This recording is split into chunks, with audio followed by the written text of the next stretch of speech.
안녕하세요. 요한계시록 심화 강의 20번째 시간입니다. 이 시간에는 요한계시록 6장 3절부터 6절까지 말씀을 통해서 함께 은혜를 나누도록 하겠습니다. 제가 본문 말씀을 봉독합니다. 둘째 인을 떼실 때 내가 들으니 둘째 생물이 말하되 오라 하더니 이에 붉은 다른 말이 나오더라. 그 탄자가 허락을 받아 땅에서 화평을 제하여버리며 서로 죽이게 하고 또 큰 칼을 받았더라.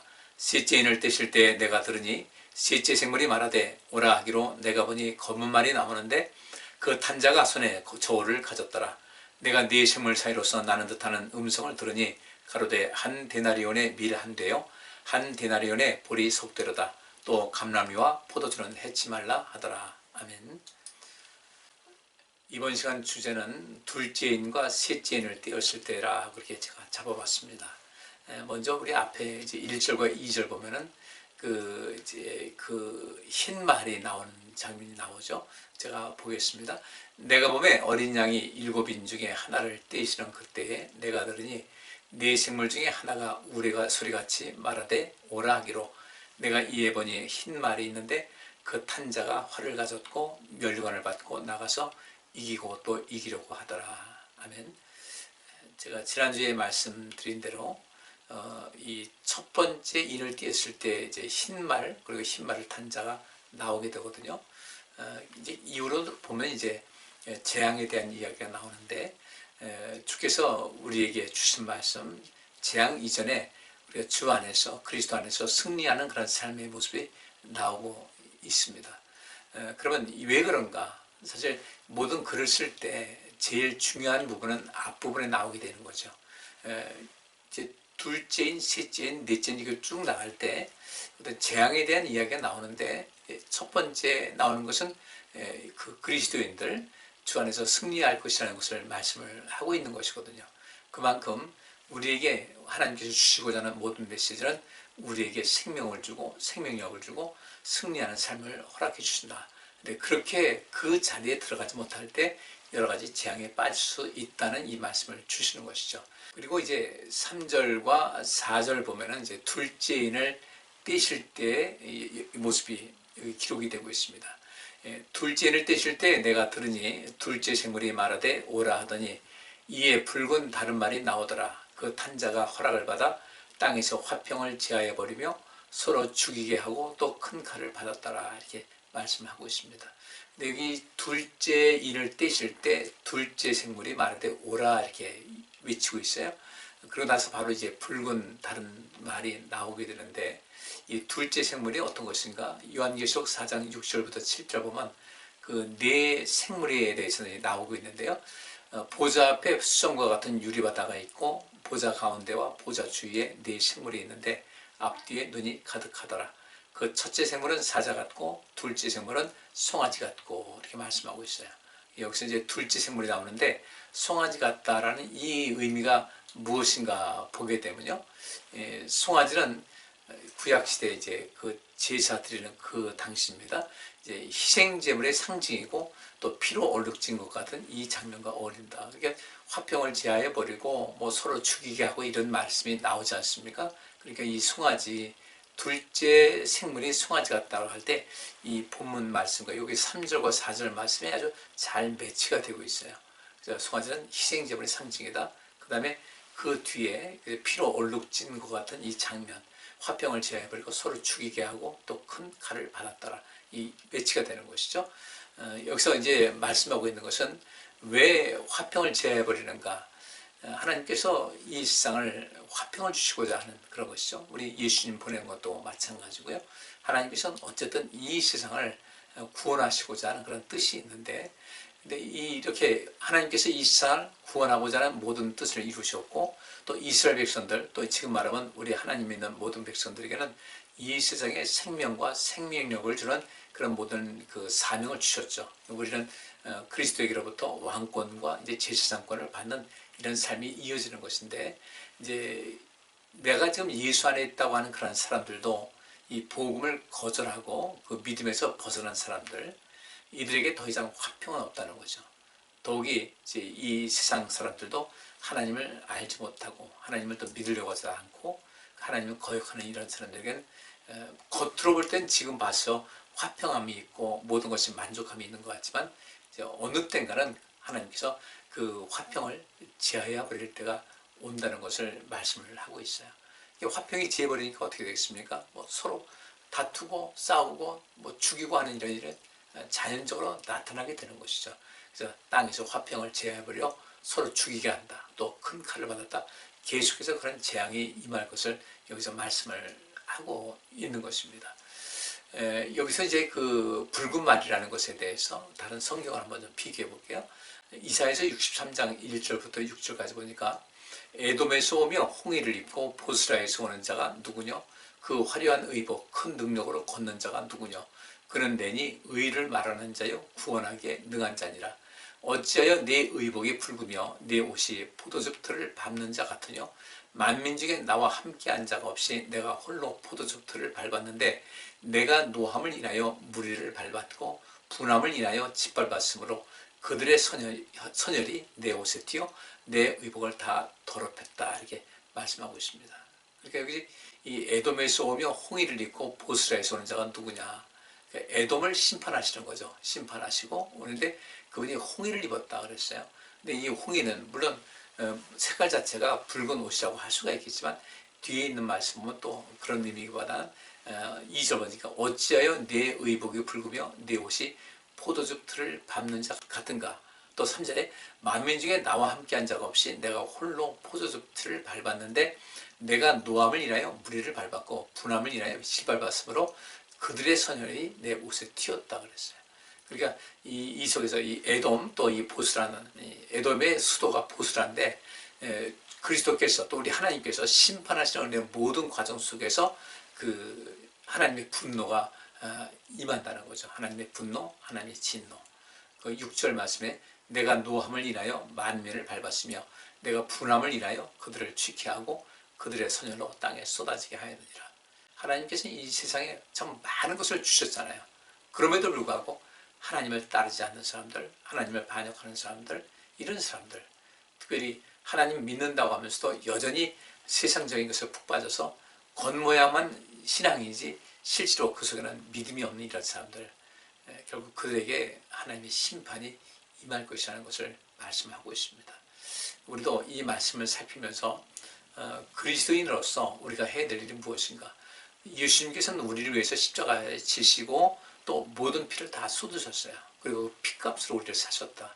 그리고 우리를 왕권을 주시고 제사장권을 주셨다 하는데 우리가 이 왕권과 제사장권을 가졌으면 이 세상을 통치하는 하나님께서 원하시는 그 통치 방식으로 통치해서 세상에 생명을 주고 또 생명력을 주는 그런 삶을 살아가야 되는 거. 또 제사장권을 주셨으니까 이 세상 사람들을 또 그리스도께로 인도하고 하나님께로 인도해서 화목케 하는 역할을 감당해야 될 텐데 그것을 하지 않게 되면 결국 내 삶의 화평이 깨지게 된다. 또 이 모든 것에 하나님의 진노가 임할 수밖에 없다는 것을 우리는 잘 아셔야 돼요. 오늘 이 본문 말씀이 하나님을 믿지 않는 그런 사람들, 비신앙인들에게만 임하는 말씀이라고 보시면 안 돼요. 우리가 지금 하나님 믿고 있다고 하는데 예수 그리스도를 믿고 있다고 하는데 우리가 나중에 이런 지경이 되면 안 되겠죠. 그래서 우리가 주께서 정하신 그 길을 좁은 길, 험한 길, 그러나 생명의 길, 그 길을 힘써 걷고 많은 사람들을 그 길로 인도해야 될 줄 믿습니다. 그래야 우리가 하나님께로부터 보냄받은 사람으로서 또 우리 예수님께로부터 보냄받은 사람으로서 그 역할을 잘 감당하는 것이고 주님 앞에 설 때 담대함을 가지고 설 수 있다는 것입니다. 또 이제 5절 말씀 보니까 셋째 인을 떼실 때 내가 들으니 셋째 생물이 말하되 오라 하기로 내가 보니 검은 말이 나오는데 그 탄 자가 손에 저울을 가졌다라 그랬습니다. 자, 첫째인 백마죠. 둘째인 이제 붉은색 말 홍마. 그다음에 셋째로 이제 검은 말이 나오는데 이 검다는 그 뜻 자체가 사실 어둠을 이야기하죠. 마태복음 4장 15절과 16절 말씀 보니까요. 스불론 땅과 납달리 땅과 요단강 저편 해변길과 이방의 갈릴리여 흑암에 앉은 백성이 큰 빛을 보았고 사망의 땅과 그늘에 앉은 자들에게 빛이 비추었다 하였느니라 그랬습니다. 이 검은 말이 나오는데 사실 이것도 재앙에 관한 그런 거예요.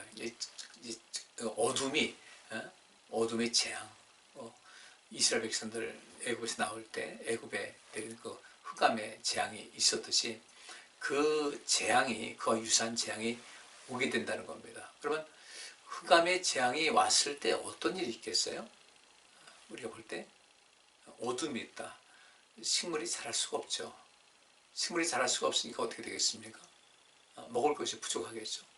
먹을 것이 부족하니까 어떻게 되겠어요? 여기 5절 그 뒤에 보니까 그 탄자가 손에 거울을 가졌다라고, 저울을 가졌다 이렇게 말씀하고 있고, 또 6절 말씀 보니까 내가 네 생물 사이로서 나는 뜻하는 음성을 들으니 가로되 한 데나리온의 밀 한 대요 한 데나리온의 보리 속되로다. 또 감람류와 포도주는 해치 말라 하더라 이렇게 말씀하고 있어요. 여기 있는 대로 한 데나리온의 밀 한 대다. 또 한 데나리온의 보리 속되다. 하루 살림의 어떤 한 데나리온, 이 일반인이 하루 품삯의 그런 것인데 그것 가지고 밀 한 대밖에 안 된다. 보리 석대가 된다. 밑에 이제 기록된 대로 밀은 그래도 보리에 비해서는 고급 주식이었어요. 우리가 밀가루 하면 이제 곱잖아요. 또 보리는 또 그렇지 않죠. 퍽퍽하고 이렇게 되는데 밀은 고급 주식이었고 보리는 빈민들이나 또 짐승의 먹이로 보통 사용되어 있는데 한 데나리온으로 밀을 사면 한 대를 살 수 있다. 또 보리를 사면 석 대밖에 살 수 없다. 이것은 당시 시세보다 한 12배에서 15배가 비싼 가격으로 이제 우리가 분석을 할 수가 있습니다. 그러니까 이 영적인 어둠이 임하게 되면은 모든 것이 기근이 들 수밖에 없는 거예요. 그럼 여기서 이렇게 12배에서 15배 비싼 가격으로 물가가 치솟아오른다. 그것도 식량인데 이럴 때 결국 어떤 일이 생기겠습니까? 가난한 사람들부터 죽어나가기 시작하는 거예요. 특별히 여기서 그 육적인 어떤 식량도 마찬가지지만 사실 이 신앙적으로 이 빈곤함이 있어서 신앙적으로 어두움 가운데 있게 되면은 결국 하나님께로부터 멀어지게 되는 거예요. 하나님의 은혜로부터 멀어지게 되기 때문에 우리 삶 전 인류가 전 인생에서의 엄청난 재앙이 있을 수밖에 없다는 것을 말씀을 하고 있는 겁니다. 마태복음 4장 15절부터 16절 거기 말씀 보면요. 흑암에 앉은 백성이 큰 빛을 보았다. 예수님께서 이 땅에 오심을 통해서 흑암에 앉은 백성이 큰 빛을 보았어요. 근데 그 흑암에 앉은 백성이라고 할 때 누구냐 보니까 15절에 수불론 땅과 납달리 땅과 요단강 저편 해변길과 이방의 갈릴리여 이렇게 말씀하고 있어요. 그러면 여기 수불론 땅, 납달리 땅, 요단강 저편 해변길, 이방의 갈릴리 사실 북쪽 지역이죠. 예루살렘에서 좀 떨어진 그런 곳인데 그곳에는 그 예수님 당시 이제 어떤 모습이 있었는가? 많은 이방인들이 있었고 사마리아인들이 있었고 유대인들도 있었고 뭐 많이 살던 그런 지역이었습니다. 많이 낙후된 그런 지역, 어려움 있는 그런 지역인데 그 흑암 앞날에 그 보통 그러잖아요. 희망이 없을 때 캄캄하다 가듯이 어떤 희망도 없고 어떤 의욕도 없는 그런 곳에 그 흑암에 앉은 백성이 큰 빛을 보았다. 큰 빛은 예수 그리스도를 말하고 있죠. 그리고 이 큰 빛이 예수님이라면 그 다음에 예수님께서도 우리에게 하신 말씀이 뭐예요? 하나님 말씀을 통해서 주신 말씀이 너희는 세상의 빛이다. 너희는 세상의 소금이다. 이렇게 말씀하고 있어요. 예수님께서 빛의 모범으로 이 땅에 오셔서 그 어둠 가운데 있는 사람들, 희망이 없는 사람들, 또 영적으로 아주 가난한 그런 사람들, 하나님을 알지 못하는 사람들에게 예수님께서 부지런히 복음을 증거하셨습니다. 여러분 잘 아시다시피 예수님께서는 뭐 예루살렘에 자주 안 계셨어요. 주로 그 갈릴리 바다 그쪽에서 또 가버나움이라는 곳 갈릴리 바다 북쪽 있는 그 해변 마을인데 그것을 근거지 삼으셔서 그쪽 북쪽 지역으로 이방인들에게 또 이제 유대인들에게 많은 복음을 전하시는데 힘을 다하셨거든요. 그러니까 그쪽 지역 사람들이 흑암에 있던 그들이 큰 빛을 봤다는 거죠. 그들은 예수님을 통해서 희망을 받고요. 예수님을 통해서 온 영혼의 치료를 받고 또 뭐 죽은 자들이 살아나는 이런 모든 것이 있었습니다. 그러다 보니까 큰 빛을 보았고 그들에게는 사망의 땅과 그들의 앉은 자들에게 빛이 비쳤다는 겁니다. 그럼 결국 예수님이 이 땅에 오셔서 사망에서 건지시고 우리 생명에 주신 것이고 그늘에 앉아있는 사람들, 어두운 가운데 있는 사람들, 희망이 없는 사람들, 앞이 캄캄한 사람들에게 빛을 비춰 주셨다는 겁니다. 우리가 그 일을 해야 되는데 우리가 5절에 있는 말씀대로 검은 말이 나타났다는 거예요. 검은 말이 나타나는데 그 탄자가 손에 저울을 가졌더라. 그리스도께서 또 우리 하나님께서 우리 모두에게 은혜를 주셨는데 그 은혜를 알지 못하고 다시금 그 눈앞에 있는 어떤 이익이나 자기 개인적인 어떤 세속적인 어떤 욕심에 빠져가지고 눈에는 분명히 좋은 것으로 보이는데 실제를 가보면 그것은 암흑으로 빠져드는 것이거든요. 그렇게 하나님을 믿는다고 하면서도 그 암흑의 세계로 들어가는 사람들, 믿음에서 이제 인생을 살아가면서 또 이 세상의 빛과 소금 역할을 감당해야 되는데 그렇지 않고 자꾸 세속에 빠져들어가는 이런 사람들, 사실 청결한 믿음은 아닌 것이죠. 하나님 만날 수 없는 것이고 결국 그들은 오히려 이전에 그리스도를 만나서 빛을 받습니다. 한번 비춤을 받았어요. 그 히브리서에 있는 말씀대로 한번 비춤을 얻었는데 그 빛의 역할을 감당치 못하고 또 그 빛 대신 그리스도에게서 떨어져서 세상으로 가다 보니까 이제 그들에게 임하는 것이 무엇인가? 검은 말이 나타난 거예요. 그리고 검은 말이 나타나는데 그 탄자가 손에 저울을 가졌다. 앞으로는 엄청난 재앙이 임할 것을 말씀하고 있는 건데 결국 이런 그 어두움의 그 재앙, 또 이런 어두움 때문에 식량난이 벌어지는 이런 모든 것은 과연 무엇 때문에 오른가 봤을 때 우리 이 신앙적인 면에서 우리가 보통 영성이라고 하지 않습니까? 영성의 부재, 영성의 부재라는 것은 다 달리 말하면 복음의 부재예요. 하나님 말씀을 믿고 또 보고 또 체험하고 하는 그런 가운데서 하나님의 은혜를 알고 복음의 그 가치를 알고 그러면서 영적으로 이 날마다 살찌우고 또 더욱더 성숙한 삶을 살아가야 되는데 그렇지 않을 때 결국 검은 말에 그런 재앙이 임할 수밖에 없다는 것을 오늘 본문 말씀에서 기록을 하고 있는 겁니다. 이런 영적인 그 심각한 기근은 곧 하나님 말씀에 대한 기근이죠. 하나님 말씀을 뭐 아주 안 읽어서 그런 것이 아니라 하나님 말씀을 알면서도 그 말씀을 행치 않는 자. 예수님께서 말씀하신 대로 누구든지 내 말을 듣고 행치 않는 자는 어떻게 재앙이 임하는 거예요. 누구든지 내 말을 듣고 행하는 사람은 반석 위에 집을 짓는 것 같다. 근데 그렇지 않은 사람들은 모래 위에 집을 짓는 것 같다. 이 말씀을 하고 있는 겁니다. 우리에게는 백마를 탄 그 사람같이 이기는 사람 되어서 이 세상을 더욱더 힘있게 만들고 생명과 생명력을 주는 그런 삶을 살아야 되는데 그렇지 않게 되면 우리 삶이 어떻게 되는가? 붉은 말과 같은 그런 모습이 될 수밖에 없고 또 이 검은 말과 같은 그런 모습이 될 수밖에 없다는 사실을 우리가 익히 알아서 우리의 삶은 재앙이 아니라 하나님께 주신 은혜. 우리 예레미야에서도 그 말씀이 있잖아요. 내가 너희를 향한 나의 생각은 재앙이 아니다. 너희를 살리고자 하는 것이다. 너희가 복주고자 하는 그런 것이다. 그럼 우리가 그분께 가까이 나가야 되죠.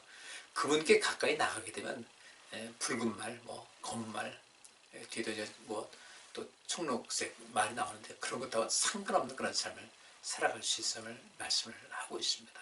오늘 이 말씀을 좀 마음속 깊이 새기시고 어떻게 해야 내 인생을 이제 온전하게 살아갈 수 있을까?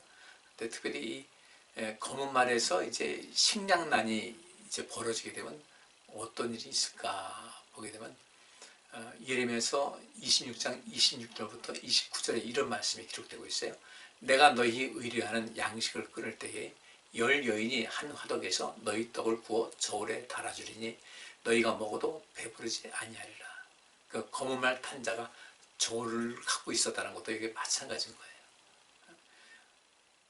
사람들이 자꾸 하나님을 의지하면 모든 것이 채워지는데 그렇지 않고 자꾸 세상적인 것을 의지한다는 거죠. 그래서 내가 너희 의뢰하는 양식을 끊는다.